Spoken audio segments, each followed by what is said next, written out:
بسم اللہ الرحمن الرحیم۔ پیشاب اور پاخانہ کیے بغیر استنجا کرنا۔ ایک ساتھی نے یہ سوال کیا کہ ایک آدمی ہے، وہ رات کو سویا اور صبح کو اٹھا، صبح اٹھتے ہی اس کو پیشاب کی ضرورت نہیں تھی، پاخانہ کی حاجت اس کو نہیں تھی، تو آیا یہ آدمی اب استنجا کرے یا ڈائریکٹ جا کے وضو کرے اور نماز پڑھے؟ تو اس کے لیے کیا حکم ہے؟ تو یہ بات ذہن میں رہے۔ سب سے پہلے یہ کہ ہماری اس ویڈیو کو لائک بھی کیجئے اور شیئر بھی کیجئے اور اپنے ساتھیوں کے ساتھ اس کا تذکرہ بھی کیجئے، اور ہماری بتائے ہوئے مسائل کو اپنے ذہن میں رکھ کے زندگی اس کے مطابق بھی گزارنے کی کوشش کیجئے۔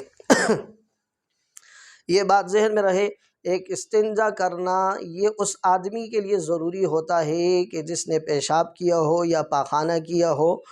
یا کوئی گندگی اس کے ایسے اعضاء پہ لگی ہوئی ہو، یا اس کے پیشاب کے قطرے آئے ہوئے ہوں، مزی ودی کے قطرے آئے ہوئے ہوں، تو اس سے پاکی حاصل کرنے کے لیے، اس نجاست کو دور کرنے کے لیے، دھونے کے لیے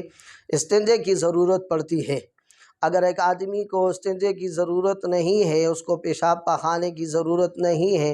اور اس کی حاجت نہیں ہے، اور وہ صبح اٹھ جاتا ہے اور اٹھتے ہی اور بھی کوئی ایسی علامت نہیں پائی گئی کہ جس سے مزی یا ودی کے کوئی قطرے نکلے ہوئے ہوں، تو اس آدمی نے اگر ڈائریکٹ وضو کر لیا، استنجا نہیں بھی کیا، وضو کر کے اس نے نماز پڑھ لی، اس کا وضو بھی ٹھیک ہے، اس کا استنجا کرنا بھی ہے، اس کا نماز پڑھنا بھی ٹھیک ہے، اس کے لیے استنجا کرنا ضروری نہیں اور نہ ہی سنت ہے۔ لہٰذا اس کے علاوہ بھی صبح اٹھنے کے علاوہ بھی پورا دن